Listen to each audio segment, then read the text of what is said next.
challenge. Now you can keep fit while you sit with QB, the world's leading compact seated elliptical. QB gives you active sitting, letting you burn calories and keep moving in an easy and low-impact way, all while you work, read, or watch TV. QB was named a top 10 gift by Time Magazine and has been featured all over the world. It's whisper quiet while it works your abs and core, hip flexors, glutes, quads, hamstrings, and calves. QB is a lifesaver for me. Here's your answer to your problem. I feel young again. Join the hundreds of thousands of people moving more with QB. Call to find out how to get your QB with free shipping and a 30-day completely risk-free trial. You'll also get this QB workout mat free. Now keep fit while you sit with QB. To order, call 800-289-5820. That's 800-289-5820. Call now.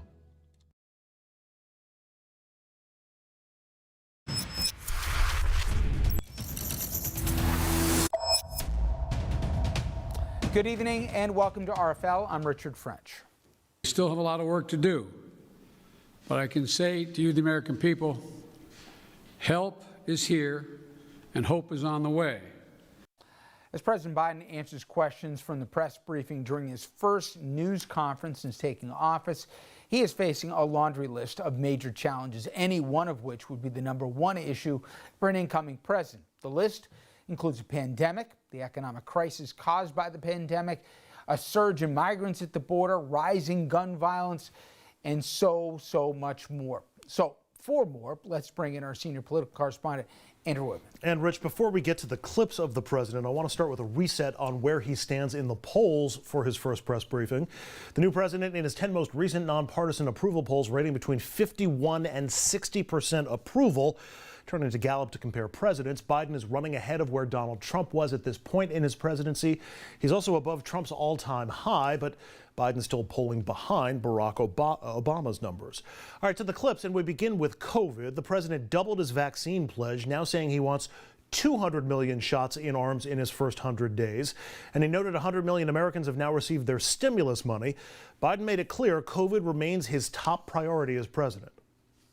I got elected to solve problems.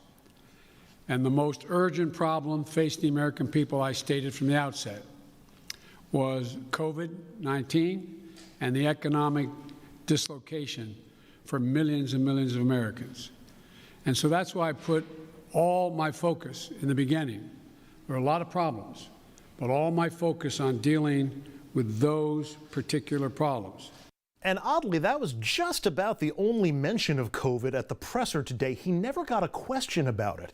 He did get lots of questions about working with Republicans or not, so Biden compared GOP complaints about his $2 trillion COVID relief bill to the Trump tax cuts.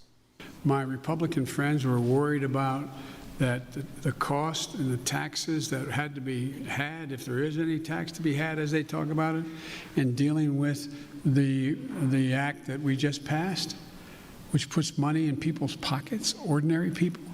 Do you hear them complain when they passed close to $2 trillion Trump tax cut, 83% going to the top 1%? Do you hear them talk about that at all? I love the fact that they found this whole idea of concern about the federal budget. It's kind of amazing. When the federal budget is saving people's lives, they don't think it's such a good idea. When the federal budget is feathering the nest of the wealthiest Americans. He went on to say Republicans do support that. Biden currently enjoying a 66% approval rating on his handling of COVID, and voters back his stimulus law by an even wider margin. Biden got a lot of questions about the filibuster and his ongoing desire to work with Republicans on legislation. He said the filibuster is being abused, again mentioned his support for a talking filibuster, a la Mr. Smith Goes to Washington, and he added this. I think my Republican colleagues are going to have to determine whether or not we want to work together, or they'll decide that the way in which they want to proceed is to just decide to divide the country, continue the politics of division. But I'm not going to do that. I'm just going to move forward. And so when Biden was asked about the filibuster or guns or the border or the voting rights bill being debated in the Senate, he took a wait-and-see approach. But he didn't wait when talking about Republican state bills to limit voting access. What I'm worried about is how un-American this whole initiative is. It's sick. It's sick. Deciding in some states that you cannot bring water to people standing in line, waiting to vote. Deciding that you're going to end voting at 5 o'clock when working people are just getting off work. The president got more questions about the border than on any other topic, including a couple from reporters who said immigrants themselves named Biden as the main reason they decided to come to the U.S. right now. Biden responded with humor, some facts, and a dig at his predecessor's policies. I guess I should be flattered. People are coming because I'm the nice guy. That's the reason why it's happening. That I'm a decent man, or however it's phrased. That, that's why they're coming, because no, Biden's a good guy. Truth of the matter is, nothing has changed. There is a significant increase in the number of people coming to the border in the winter months of January, February, March. It happens every year. In addition to that, there is and by the way, does anybody suggest that there was a 31% increase under Trump because he was a nice guy? No, nobody does. Biden's numbers on immigration are just barely above water with the public, who are increasingly learning more about what's happening there and increasingly likely to think of it as a crisis. Biden said his next focus legislatively will be on infrastructure. He'll make an announcement on Friday. This may explain why 85% of Americans list infrastructure improvement as a national need. Finally, for some reason, on day 64 of his presidency, with the next presidential election still more than 1,300 days away, Biden was asked if he'll run again. The answer is yes. My plan is to run for re-election. That's my expectation. And he expects Kamala Harris to be his running mate again. Rich? Yeah, it's a stupid waste of time on that last question. But I took more today about what either I learned or confirmed about where Biden's head's at and where he wants to try to go. Was it riveting television? I don't think anyone's going to say it was. But if you wanted to return to normalcy and competency, you got it today. I took your point, which was, he said in the beginning, I'm going to have 100 million vaccines in arms by a certain day, right? Or at least vaccines made available. And now up to 200. He did that in half the time, roughly, that it was projected. Now, in that same time period, he's saying 200 million vaccines, contrast to the previous 4 years. Secondly, he talked about getting a stimulus passed in a divided Congress, and you just showed the numbers where people feel about it. He's saying, I'm the guy who gets stuff done. And he had a meeting, Andrew, with historians. Not John Meacham, who's been part of his transition, but Beschloss, some of the giants. And they all walked away really taken aback, or at least confirming what they had heard rumblings about, that he wants to be considered with the giants when it's said and done. What FDR did, what LBJ did to seismically change the arc of where this country's going, not just on stimulus, nearly $2 trillion. He believes in this infrastructure package right now. He's going to try and make real changes. I don't think it's lip service, gun control, even though I think that's going to be a lift to get it through. He wants to do big things, and I think he took a lesson from his predecessor, or even, I should say, his old boss, and he's going to employ a all gas, no brakes until someone says no. He's not going to do something big and then lay off and hope the water's calm before he tries something again. I thought the insight into his process today was really informative. He's not an idealist. He's not going to put forward bills just because they're good ideas, although he clearly thinks a lot of these bills are good ideas. But he has an idea of how to proceed, and he's waiting to see at what point there's an opportunity to get this in, maybe to ring a few arms and get some votes and get these things passed. He's not going to put forward legislation until he thinks there's a path to actually get it passed, which is why when people ask, when is a gun bill coming? When is a border bill coming? He didn't give any answers. And he said, my focus is COVID, and my next focus will be infrastructure. Very popular. He said a line in there, and maybe it's just a line. I got the sense he believed it, which is, you showed the poll numbers. He referenced the polls today. Mm-hmm. He believes that even if Congress, meaning the Republicans, aren't with him, that the public is. And that you know, Republicans in Congress will come along, but he's not waiting for them. And I think the appetite to re-examine the filibuster, where it wasn't there when he was a candidate or even newly elected, I think he's more willing to go down that road right now. I think it's interesting that the stimulus bill is polling in the 70% approval area. Next up will be infrastructure, which is polling at 85% of America. I mean, how you get there remains to be seen, but 85% of Americans agree. He's clearly looking for areas where there is public support. To that end, I think of the background check bill, which is in the 90% approval rating. I wouldn't be terribly surprised to see him try to make a push for that in Congress, using the power of the public opinion to try to pressure what's happening under the dome. And there's some queasy Democrats, not just Republicans, that he's got to be concerned about to get that through. I think he's got to tighten up his messaging on immigration. It was a start today. I don't think he's there yet. I think he's got a real problem at the border. I think they're in the beginning stages of a solution. But what they tried to say was, and he's right, go back last year, year before, always around this time we see a spike. What happens is, what is April? What does May look like, and are they ready?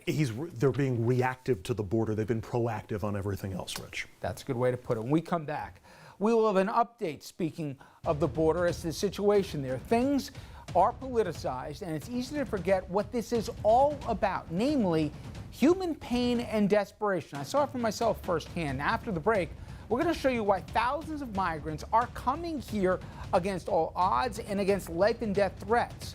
We'll put a face on who these people are. Help. When you fall and can't get help, you will lie on the floor for hours or days in constant, terrible anguish, which often results in a tragic outcome. But with Life Alert, one touch of a button can get you help fast. Don't worry, help is on the way. With any of Life Alert's 3 emergency systems, help can be summoned immediately, whether at home, I've fallen and I can't get up. in the bathroom, I've fallen in the shower. or on the go. Help! I'm in the park and I can't get up. And batteries never need charging. Life Alert saves a life every 11 minutes. For a free Life Alert brochure, call 1-800-215-6582. That's 1-800-215-6582. Call now. 1-800-215-6582. If something happened to you, what would happen to them? Their home, their education, their future. You need life insurance, and chances are SelectQuote can help you get it for less than $1 a day. SelectQuote found Jacob 40, a $500,000 policy for only $19 a month. And SelectQuote found his wife Wendy, a $500,000 policy for only $17 a month. Our secret? At SelectQuote, we aggressively comparison shop up to 10 highly rated companies to find you the company with the best rates. We found Gary, 35, a $1 million policy for only $22 a month. Why pay more? Give your family the security they need at a price you can afford. Call 800-717-7198 or go to SelectQuote.com now and get the insurance your family needs. At a price you can afford. SelectQuote. We shop, you save. This is important news for people who took certain drugs for HIV and then suffered serious injury to their kidneys or bones. Your HIV drug could have contained TDF, an ingredient known to increase the risk of kidney disease and kidney failure. TDF has also been linked to bone fractures, bone density loss, and softening of the bones. If you or a loved one took Truvada, Viriad, Atroplus, Stribild, or Complera and then suffered from kidney disease, kidney failure, bone fractures, osteoporosis, osteopenia, or osteomalacia, call the lawyers at Davis & Crump right now to see if you're eligible for a cash award and medical expenses. If you or a loved one took any of these medications and were then diagnosed with kidney disease, kidney failure, bone fractures, bone density loss, or softening of the bones, call Davis & Crump right now to see if you're eligible for a cash award and medical expenses. Our first consultation is free, and we don't get paid unless you get paid. Call Davis & Crump right now. Operators are standing by. The idea that I'm going to say, which I would never do, that if an unaccompanied child ends up at the border, we're just going to let them starve to death and stay on the other side. No previous administration did that either, except Trump. I'm not going to do it. I'm not going to do it. Our president today defending his policies at the border and also taking a shot at the prior administration. That as a migrant surge continues and we get new images of life inside some of the shelters. With the near record number of children in custody at the border, the White House finally allowing a press camera inside the facilities where they're being housed. The access limited, the reporter not allowed to speak to any of the 766 teenage boys sheltering inside.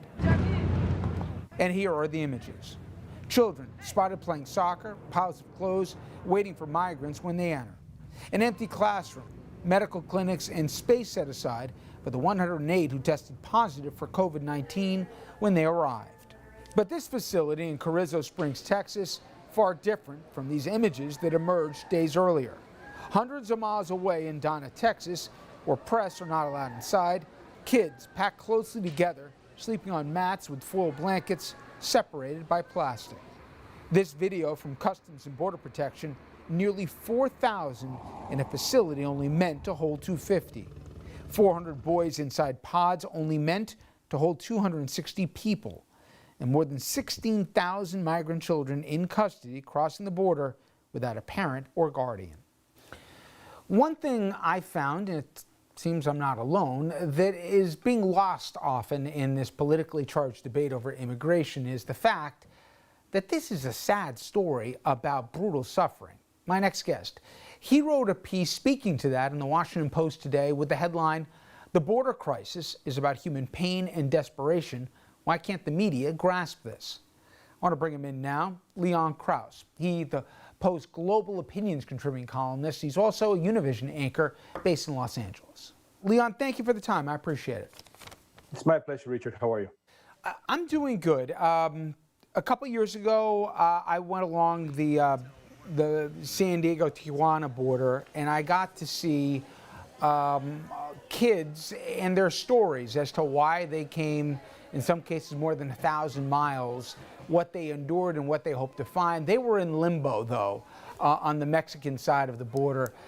I tried, I don't know if I succeeded, to try to explain why they would go on the trip that they did. Take an opportunity to try to explain why a parent would pack a kid up in Guatemala and send them on an extremely dangerous, unknown voyage, sometimes a little kid.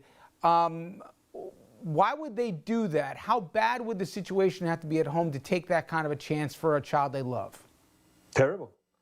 What many people in America don't understand is that for these parents and these children, the alternative is certainly worse. Not only in Central America, where violence has been raging for a long time, where poverty is brutal, where climate change has devastated entire regions, in Guatemala specifically. And then the situation in Mexico can be even worse. The situation in my country of origin, I am a Mexican journalist, is simply brutal for immigrants. So you are talking of a truly hellish kind of scenario for these parents. They risk everything to send their kids, not to find a better life, but just to find a life, the possibility of survival in many cases, because they are threatened by gangs, they are threatened by daily violence, threatened with rape, with sexual slavery, with extortion, kidnapping.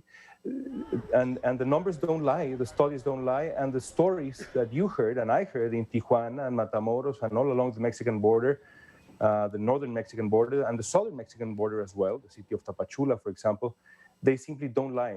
These are the lives that immigrants are leading. No, Leon, I'm sure there's folks in the audience, not even bad-hearted people, who say, wait a minute, there'll be any story they'll tell just because they want the golden ticket. They want to be able to come to America. But the stories that stuck with me were kids who said, I didn't even get to say goodbye because they said, I saw something I shouldn't have seen, that they were going to kill my sister or they were going to kill my mother if I stayed, let alone what would happen to them if they didn't join a gang or etc. And then the idea that somehow Mexico is nirvana, I saw kids that were caught up in a sex trade or that were just plucked off the street at one point and that were never to be seen from again. 14, 15-year-old girls. Talk about, if you could, the costs of staying, not just how bad it is, but what they're running from. And then, as you said, it's a life they're looking for, not a perfect one. What are their hopes about what they find if they actually get to America? I wish that were the case, frankly. I wish that people were making up stories to come and live the life in the United States. That is simply not the case. And that's part of what I argue in my piece for the Washington Post this morning. I think that media in the United States, and frankly in Mexico as well, and in most of the region, are at fault. We simply haven't been able to explain to people what these immigrants are escaping from. And what they're escaping from, in many cases, is, if not certain death, certainly the possibility of losing their lives, or their dignity, or dying in poverty. The combination of factors that people face nowadays in Central America, again, gang violence, poverty, climate change, sexual slavery, that combination of factors just makes it impossible to live, let alone live a peaceful life or a productive one. Just to survive, it's impossible. So when the alternative is either you die or you run the risk of dying or falling into a scenario like the one you've described or I have described as well, or sending your son or your daughter to the United States to find a relative and maybe survive, it's frankly a no-brainer. And I think you would do the same. I would do the same. And the people who are listening to this show right now would probably do the same when faced with those two alternatives. I said, to me, it wouldn't even be a hard choice. And it would be hard to say goodbye to my child. But if I love my kid and I want what's best, it's not a jump ball. But what's the answer, though, Leon? Because there will not be a policy in this government that any kid who shows up at the border will get open arms. To that end, is it to try to improve the situation, in Guatemala and Salvador and Honduras, or do you set certain parameters who gets to not only that gets here, who gets to stay? What's the answer? That should not be the policy. Certainly not every child, not every minor who comes to the United States should be allowed to stay in the United States. This idea that people like me who argue for humane treatment of refugees and immigrants are suggesting open borders is just nonsense. We are just asking, I would argue, and not only us as journalists, but the immigrants themselves are asking for a humane system of immigration in the United States, something very, very different from what we saw in the past 4 years of the Trump administration. Other than that, the solution lies in the countries of origin. The Biden administration, again, contrary to what the Trump administration did, is suggesting investing $4 billion over the next 4 years in the northern triangle of Central America. This is Guatemala, Honduras, and El Salvador. The difference that that kind of money, and not even that kind of money, amounts much less money than that. The difference that could make for example, farmers in the western highlands of Guatemala who have been brutally affected, yes, by violence, but also by climate change and poverty. The difference that a few $100,000 could make is immense. So the solution is there. But in the meantime, I think that the solution is also a humane immigration policy and also investment in Mexico. Mexico has to do much more. The current government, the current administration in Mexico has cut funding for shelters. Shelter infrastructure in Mexico is simply non-existent. The United States could do something about that, like the European Union did with Turkey with the Syrian refugee crisis. That sort of cooperation, regional cooperation, is what eventually will fix this dire situation. Well, it was a really interesting and important perspective I saw in your piece today. Leon, I appreciate a few minutes. Thank you very much. Thank you, sir. And when we come back, folks, we take a look at, unfortunately, a segment that we have no shortage of content for. We call it So Right, They're Wrong. Republicans who now say they're party of law and order, but they're refusing to honor Capitol police officers who protected them on January 6th, saving their lives, some even giving theirs in the process to do so. We're going to show you who these lawmakers are, and we'll call them out.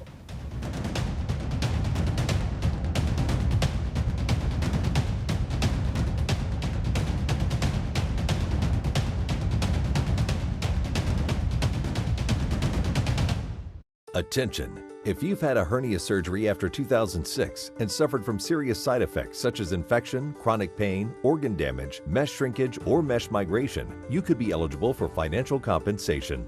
Call the law offices of Wright & Schulte right now at the number on your screen, or visit meshjustice.com now. Ethicon, a subsidiary of Johnson & Johnson, has withdrawn its PhysioMesh flexible composite mesh from the market. Again, if you've had complications from your hernia surgery after 2006, you could be eligible for financial compensation. We can find out what type of devices were used in your surgery. Call the law offices of Wright & Schulte immediately at the number on your screen, or visit meshjustice.com now. You deserve justice, and the call is free. And there is no fee unless we win your case. Call now for your free case evaluation. Again, call the law offices of Wright & Schulte immediately at the number on your screen, or visit meshjustice.com now. Electricity rates are high and power outages are happening more frequently. Now there's a solution that will help you power your home, save money, and prepare for power outages. Introducing the Power Cell, a fully integrated solar plus battery storage system from Generac, the #1 manufacturer of standby power products in the world. The battery storage solution in combination with the solar has been one of the best investments we've ever made. Power Cell captures and stores energy from solar panels, which can be used to power your home anytime. And during a power outage, the Power Cell will automatically send power to appliances that need it the most, allowing you to power more than just the essentials, so you can stay comfortable and safe in your home. And best of all, your electric bill goes down and you save money. With the battery storage solution, we're saving about $450 a month. With more than 60 years of experience building backup power solutions, it's clear why the Power Cell outshines the competition, offering more storage capacity and overall power. In fact, the Power Cell has one of the largest storage capacities on the market today, which means you can power even more. And Power Cell is customizable, allowing you to expand your solar storage capacity as your energy needs grow. The Generac Power Cell is backed by a 10-year limited warranty and supported by a 24/7 customer support team.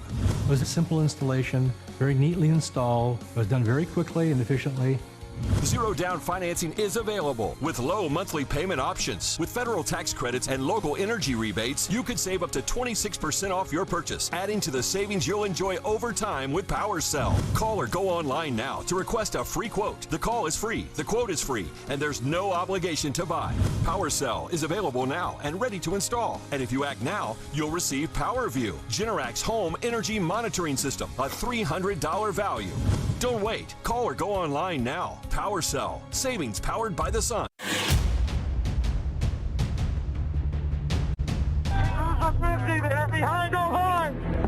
You need to pull back our resources. If you need to go inside or pull back, if they're getting behind you, you don't have enough resources. If I give this up, they're going to have direct access. We got to hold what we have. There's a picture. We lost the line. We lost the line. All we need to go back to the upper deck. ASAP. Upper deck.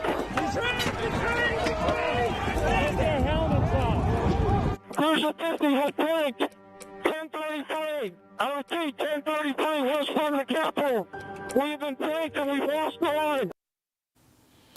The New York Times just releasing the video you just saw of police talking to one another as the pro-Trump mob overran them and stormed the Capitol on January 6th. Times also posting video showing the attack on Officer Brian Sicknick that tragically led to his death. Now, as we continue to get new video and information on the riot, it just seems to be getting worse and worse and proves we still have way more questions than answers, amazingly 11 weeks later. Among them, Why didn't the National Guard show up sooner? We know they were asked. What about the president's rule? What was he doing during the riot? Did he actually hold back the cavalry? And unbelievably, did any Republican members of Congress, as is being alleged, actually aid and abet the rioters before and during the attacks? And trust me, that is just the abridged list of questions we still need answers to. All of this comes as the House of Representatives recently approved a resolution to honor the police officers who protected them that day. I want you to take a listen to Congressman Don Beyer. He's a Democrat from Virginia, making an emotional plea supporting that very resolution. Two heroes who were there that day were my constituents, and ultimately they lost their lives as a result of the attack. United States Capitol Police Officer Brian D. Sicknick died from the physical injuries he sustained while engaging with the attackers on January 6th. His face was drenched at close range by bear spray. Metropolitan Police Officer Jeffrey Smith, who responded to the attack at the Capitol from Georgetown, who was dragged into the mob and beaten, died by suicide just a few days later. His death reminds us that not all wounds sustained that day were visible. The invisible damage to those who engaged with the insurrectionists is very real and may last a lifetime. I mourn both of their losses deeply. We must ensure that we honor the sacrifices they and others made. It is the least that Congress should do. You would think this would be a no-brainer for every single member of Congress, regardless of politics, to vote yes for a resolution honoring those that put their lives between the Congress people and the mob. You would think. But tell that to these dozen, these 12 Republicans on your screen. We call them the Dirty Dozen, and for good reason. They all voted no. They are all right-wingers. They are all people who have lied about the election being stolen from Trump. Many of them QAnon conspiracy nuts, including Marjorie Taylor Greene. And of course, we have Louis Gohmert there and Matt Gaetz, two of the hardest core Trumpers who cannot seem to be getting enough of the former president, even prostrating them in the process. You know, a major reason those 12 voted nay was that their objection to the word insurrection, that was part of the resolution. But I want you to look at the dictionary definition of the word, and you tell me if what happened on January 6th fits it like a glove. And I quote, "An act or instance of revolting against civil authority or an establishment government." That was insurrection, and that's a polite definition of what happened January 6th. I mentioned Marjorie Taylor Greene.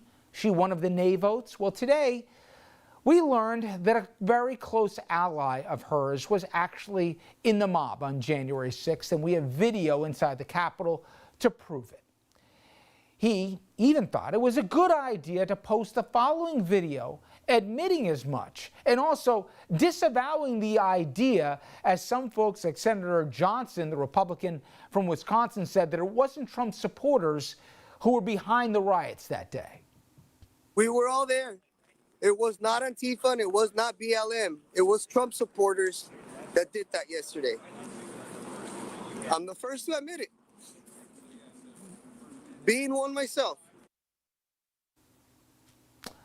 They deserve company like him, those 12.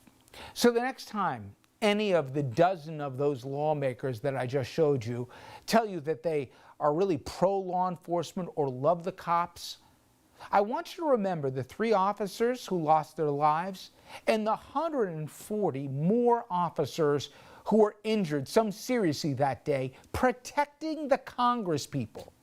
Remember those 12 Republicans who didn't even have the decency to vote yes to honor them. When we come back, as gun violence continues to get worse in this country, I'm going to be speaking with a best-selling author whose new book about how the drug trade is tied to the black market for guns, and that just fuels even more violence. Remember when taking a hot bath was the best part of your day? And for some it can be hard and even not safe just getting in. Older bathtubs can be as high as 20 inches. Let's face the facts. As we get older, our knees and backs start to hurt us. Getting in and out of an old bathtub can be difficult and even dangerous. Jacuzzi Bath Remodel, a name you know and trust as the perfect solution for you. We call it the tub to shower conversion. We'll remove your old bathtub and the need to step over a dangerously high threshold, replacing it with the safety and luxury of a low-profile walk-in shower. Advanced materials mean no more mold or mildew from an old bathroom, and all this in about a day. As a special bonus to you, you'll get a special extra safety feature for free. So please call now. The IRS is the most feared agency in the country and has the power to seize assets, garnish wages, and even put you in jail for back taxes and unfiled tax returns. Don't be a victim. Call Kick IRS right now and let us kick those IRS problems out of your life once and for all. Our powerful team of tax experts will fight hard for you and will not stop until we've resolved your tax problems on your terms. And if you qualify, we may even reduce or eliminate your tax debt altogether. Call 1-800-590-7496. Here's an important message from the Diabetes Solution Center. Diabetics understand all too well the pain of pricking your fingers. But now, by wearing a small remote device called a continuous glucose monitor, or CGM, you can immediately reduce your pain. It's easy to use and helps you make more accurate diabetes treatment decisions. If you are testing your blood sugar 4 or more times daily, injecting insulin 3 or more times daily, or using an insulin pump, call the Diabetes Solution Center right now to learn about this groundbreaking new CGM technology. And if you have Medicare, you can get a new CGM at little to no out-of-pocket cost. Shipping is free, and we'll even bill your insurance company for you. If you are testing your blood sugar 4 or more times daily, injecting insulin 3 or more times daily, or using an insulin pump, call the Diabetes Solution Center right now to learn how you can get your own continuous glucose monitor, or CGM, at little to no out-of-pocket cost.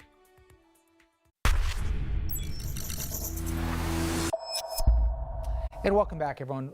Sadly, we've been talking yet again about guns on this program. Mass shootings keep happening. Congress, again, failing to do anything with the problem. My next guest just wrote a book about the black market for guns and how that fuels the drug trade and also mass shootings. It's called Blood, Gun Money: How America Arms Gangs as Well as Cartels. I want to bring in the author, Yon Grillo. He joins us right now. And the timing of this, sadly, applicable given what we saw obviously in Georgia as well as also in Colorado this week. And as we're having this debate about immigration and our role as to what happens south of the border, I thought I'd follow this. I had no idea how much, in effect, we have blood on our hands for what's going on in Mexico and Point South. We're really fueling the gun trade there, aren't we? Yeah, a big part of it. I'm originally from the UK. I've been here in Mexico for 20 years, and I've covered what has been really a humanitarian catastrophe and what I describe as a kind of hybrid armed conflict with these cartels, very, very heavily armed, with AK-47s, AR-15s, Barrett 50 cals, and this same chain of crime wars going south into Central America. And the numbers are off the chart. We're talking about definitive traces of, over the last 12 years, 164,000 firearms from criminals here, including the bloodiest, most violent cartels, to gun shops and factories in the United States. But really, they believe that's the tip of the iceberg. The Mexican government estimates the real number is, over the last decade, more than 2 million firearms. So it's a historic case of trafficking to a very, very violent conflict. Do the gun manufacturers know where their guns are ending up?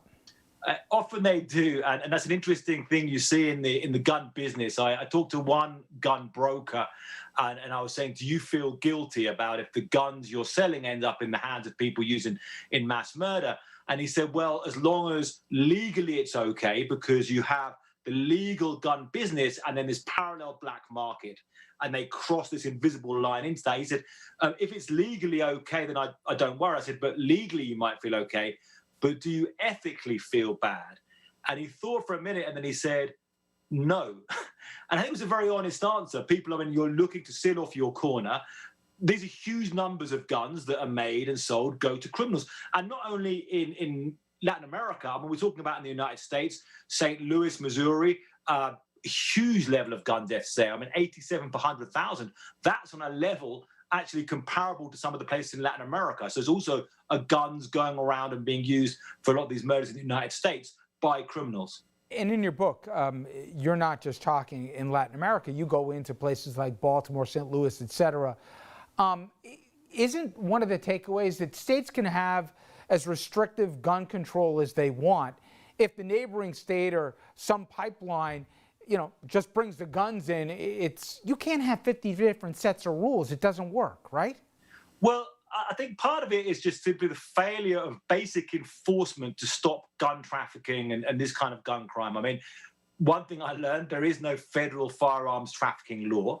But also you have cases like, a criminal went into a shop in Buffalo in one single sale, bought 85 guns, supplied them to gangs, and that sale went ahead. There was no calling up the ATF, calling up the police, saying, who is this guy? He's got connections to gangs. He walked in the shop, 85 guns in a single sale. Other cases I've seen, a supposed housewife in Arizona buying Barrett 50s with $15,000 in cash. And these go and are used by the cartels in Mexico. You see the devastation of those blowing the legs off soldiers. So even some basic enforcement that is not done because of this kind of weird battle over the gun laws and strength of the gun lobby. I thought, Yon, and you get into in your book some simple legislative measures that could happen right now that aren't going to threaten the Second Amendment. But to me, I think the answer has to be with the almighty buck, that between the manufacturer and the distributor, if they don't have skin in the game, where if they're not doing the necessary bare minimum of finding out who they're selling it to, and if alarms don't go off on quantities, etc., if they don't face some economic consequences, if they end up in the wrong hands potentially, we're going to be going on in a circle. And I think about the opioid crisis. Until all of a sudden the big drug manufacturers looked at huge class action suits, or before people had to restrict the number of pills they could sell and document who they were going to, we were going around and around to the same kind of arguments. Does there have to be a financial component if we're going to get to the bottom of this? Yes, I mean, that certainly can be the case. And you have things like gun shops that sell guns off the books to criminals, and are sometimes just given a slap on the wrist for that, rather than a serious fine or shutting the business down. Now, there are some gun sellers who do not want this. I think many who do not want these guns going to criminals, cartels, mass murderers. One who I talked to became a confidential informant for the ATF, and then he saw that go very, very bad, and he saw some bad operations by the ATF over this. But there's some things which people who are buying guns for criminals, and they're only getting probation when they're going through things like going to a shop, buying 10 AK-47s, giving them to cartels, and that weapon being used in the murder of an American agent. So again, some basic enforcement has not even been tried on this issue. And you mentioned in the book, you show the polling here, what you're proposing in terms of certain caliber weapons that would have to register with the FBI. Most gun enthusiasts, most gun owners are for background checks, for crying out loud. 90% of Americans can't even agree, if the sun's come up, but 93% believe that we need a universal background check in this country. It shouldn't be that tough a lift. It shouldn't. There's a huge window of opportunity right now. Historically, the NRA has changed over the years. When it began back in the day in the 19th century, it was started among people by somebody who wrote for the New York Times. And it was in favor for many, many decades of gun control, gun safety reform and laws. But it really changed in the 1970s, 1980s, and became very radicalized. And then you saw this culture war battle being fought and this crusade against even the most basic legislation. But now I think we've got, a change in that. The NRA is on back footing. We have a change in the powers. And I think there is a window of opportunity now to try and shape some kind of sensible issue over guns. I mean, guns are here, they exist, but having some basic workable regulations, and they're not working right now. Finally, I always like to ask an author that sometimes if people were able to do a ride along with you in some of your reporting, it may change their mind. For those that say, we don't need any more gun restrictions, we've got enough laws in the books here, we don't have really a big gun problem, it's the criminal, not the gun. If you could bring them along with you, or if they could read a chapter in their book that may change their mind, what would it be?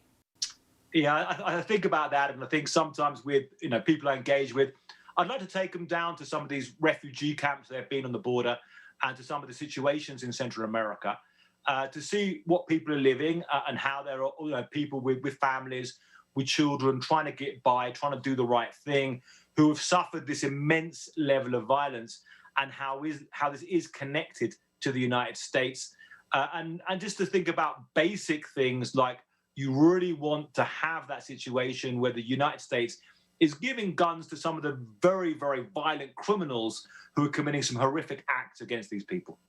The book again, Blood, Gun, Money, How America Arms Gangs and Cartels. If we had more time, I'd love to ask how a Welsh guy ended up in Mexico for 20 years, but that for another time. Very interesting subject, and Lord knows timely. Yon, thank you for the time. Great to be here. Thank you very much. You as well. All right, folks, when we come back, we'll have an update for you on COVID. We're going to show you the good news, and there is some, but also, unfortunately, tempering it with some tough news. We'll discuss both with ABC News Chief Medical Correspondent Dr. Jen Ashton. The first 3 months, we saved $4,100. CarShield saved me over $6,000 in engine repairs. I saved $4,100 out of pocket. Amazing, amazing. Customers everywhere agree. If your car is out of warranty, you need to call CarShield before your car has an expensive breakdown. Without CarShield, there was no way that I could afford to get my car fixed. An engine, transmission, or computer system breakdown could cost you thousands of dollars, but not with CarShield, America's #1 car protection provider. CarShield saved us $4,000. That was great, right? Yes, it was. We're just happy with CarShield. They put a transmission in it and a motor. Who does that? CarShield makes sure you don't have to pay for expensive car repairs. The components that we're using are not getting cheaper.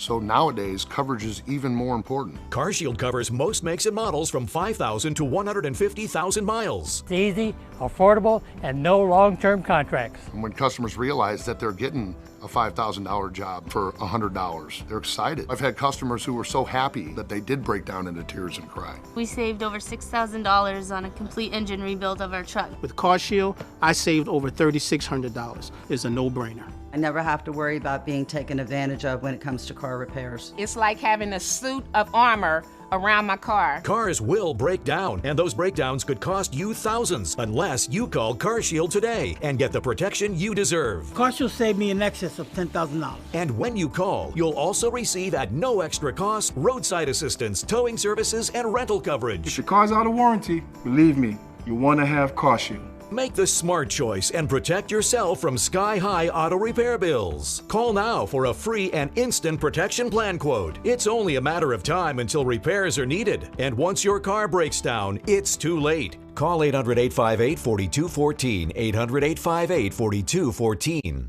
I didn't know some Medicare Advantage plans may pay for dental visits. Did you? I didn't know some Medicare Advantage plans may pay for transportation to my doctor. Did you? I didn't know some Medicare Advantage plans may pay to have my prescriptions delivered directly to my home. Did you? These and more are important benefits some Medicare Advantage plans may give you. So if you're eligible for Medicare, call us right now because you could enroll in a plan with some amazing additional benefits. Call now.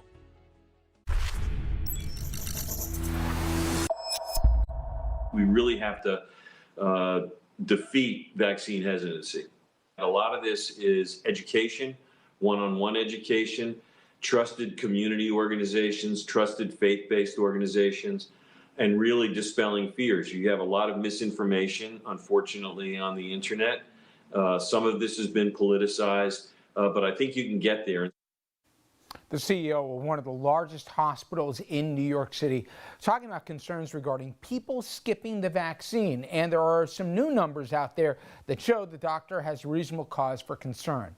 A brand new poll shows that 4 in 10 people who have not gotten vaccinated don't want to get the shot. Now, when you look at African Americans, the number 6 in 10, 2/3 of the people polled say that they're concerned about side effects. The other third worried that the vaccine does not work. But the good news is the pace of vaccinations continues to increase in America, with more than 2.5 million of our fellow citizens getting the shot each and every day. And as you can see from this chart, the numbers, they are way down, flattening out, but some of them still on the high side as we're still averaging more than 50,000 new cases a day and at least 1,000 fatalities every 24 hours. Plus, 19 states, they're seeing their state count rise, and just 14 are trending downward. The balance holding steady. I want to bring in our next guest to discuss, ABC News Chief Medical Correspondent, Dr. Jen Ashton. And doctor, there seems to be a mixed bag. We got some good numbers and some good information relating to the vaccine, and then some troubling trend lines. In terms of hesitancy, we just showed the numbers that overall 4 in 10 still hesitant to get the vaccine. In African American communities, that number is high as 6 in 10. What's the number we think we have to get to herd immunity? Well, it's an important question, and there's some controversy on that topic. There are infectious disease specialists and epidemiologists who think that it may be impossible to ever get to herd immunity, not just because of what's happening here in the U.S. or not happening, as the case may be, but because of what is going on with the vaccine being unevenly distributed worldwide. Also, the variants are an issue, and our behavior is an unknown variable in that whole picture. So it is a problem, vaccine hesitancy. But again, you know, my job as a doctor is to inform, counsel, and educate. It's the patient's job to make the decision. And I think we definitely need a better, more comprehensive approach at that counseling process, because remember, with this virus, it's not just about getting vaccinated to protect ourselves. It's about getting vaccinated to protect the loved ones, friends, family, and coworkers around us. And that's really important. It's a different set of criteria, really. I was surprised, doctor, that overall cases are up in 19 states. They're down in 14. And do you attribute that more to that people have maybe started to abandon some of the mitigation efforts they did, or do you think it's because of the variant? Why do we see a rise here, especially with more and more people getting vaccinated? Well, I think it's probably a combination of both. You know, first of all, the variants are absolutely an issue. We've heard the CDC director, we've heard Dr. Anthony Fauci talk about that, and they are increasing in terms of their prevalence here in the United States. People's behavior is also very, very important. There's the way the virus behaves and the way we behave. And as much as we all want to go on spring break, the virus is not taking a vacation. So that is driving these numbers in a lot of cases. But again, the second you get vaccinated, you're not immediately Teflon protected. You have to give it time, and you need the full 2 doses for full protection. But even after 1 dose, you have 85% protection, but that still takes 2 weeks. So we really need to double down on these measures right now, as unpleasant and inconvenient as that may be, until we kind of stabilize a little bit. On the pro side, in terms of the vaccine, it seems we keep learning more benefits, not just from a protective standpoint, but I've spoken to so many long haulers, doctor, and we're seeing already that their conditions are improving by virtue of getting a vaccine when they had, if not given up hope here, just felt that this is something they would have to live the rest of their lives with. Oh, 100%. I'm so glad you brought up those things. First of all, just in the last week, yes, we've learned better data about how effective these vaccines that we have authorized right here in the United States are at preventing asymptomatic infection and therefore transmission. That's really important. It's good news. But also when you talk about the so-called long haulers or the post-COVID syndrome, that is actually what I was most concerned with and what led me to want to be vaccinated as soon as it was my turn. I was less concerned with dying of COVID than I was of the higher likelihood of getting post-COVID syndrome and having my brain affected, not being able to do my job, or other manifestations. So every day we're learning more about this virus, and every day we're learning more about how effective and protective these vaccines are. And finally, doctor, this week I became eligible. I got my first shot, and I get it when people say you feel like you crossed a major signpost. How do you think, is it more education? Is it more communication? Is it more access? How do we get more people to do this? Because I think once people do, I don't think you're going to find anyone regretting getting this vaccine. I agree with you. I think it's a combination of all those. I think it's education. I think it's access. It's understandable and it's acceptable for people to have some concerns and questions, certainly, but we have to go by science and the evidence. And so far, the vaccines that we have available in the United States are outperforming scientists and medical researchers' best expectations, really. So I know for me, I cried when I got my first dose. It was a massive relief. And I think that I haven't encountered anyone who doesn't feel the same way. I agree with you. Doctor, as always, thank you for the time. Thank you. All right, everyone. When we come back, we're going to wrap things up. Stay with us. Mary and Shirley both need oxygen. Shirley lost her freedom the day she went on oxygen, but Mary has the ultra-compact Inogen 1 G4 oxygen concentrator from Inogen. It's the smallest and lightest model we've ever made. Shirley is forced to miss out on everyday activities. Mary fully enjoys her life. Shirley has to wait for tank deliveries and worries about running out of oxygen. But Mary's Inogen 1 G4 makes its own oxygen, so she'll always have the oxygen she needs anytime, anywhere. Shirley finally listened to Mary and now has more freedom too. It's time for you to reclaim your freedom and independence with the Inogen 1 G4. Act now to start your 30-day risk-free trial. This is a limited time offer, so don't wait and don't accept substitutions. The sooner you call, the sooner you can say goodbye to heavy oxygen tanks for good and reclaim the freedom and independence you deserve. Call now for your 30-day risk-free trial. Call 800-462-8146. That's 800-462-8146. Attention timeshare owners. This is an urgent consumer alert from the Timeshare Exit Hotline, a national company specializing in helping consumers legally get out of their expensive timeshare contracts. We're offering you a way to legally get rid of your timeshare. So if you're fed up with the maintenance fees that keep on coming and want to learn if you can terminate your timeshare legally and permanently, call today. Call the number on your screen today. It's a free call. 8 years ago, my daughter called to say she was expecting our first grandchild. But I never actually heard her say that. And the first time my granddaughter called me Papa, I didn't hear that one either. Can you imagine? Oh, I know I lost some of my hearing, but I was embarrassed, too stubborn to admit that.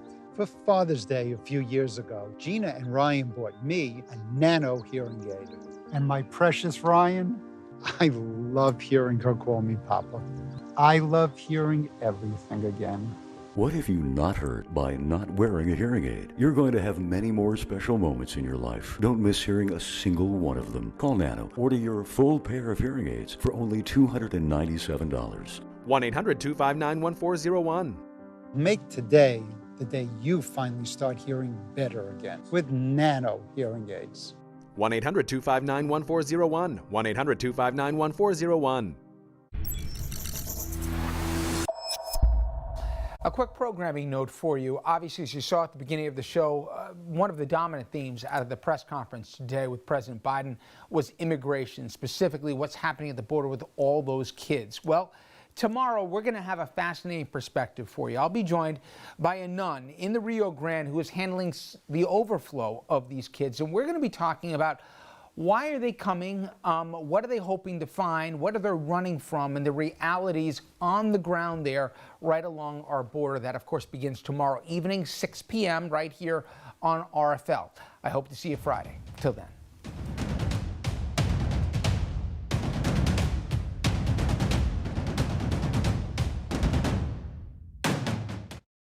Dylan's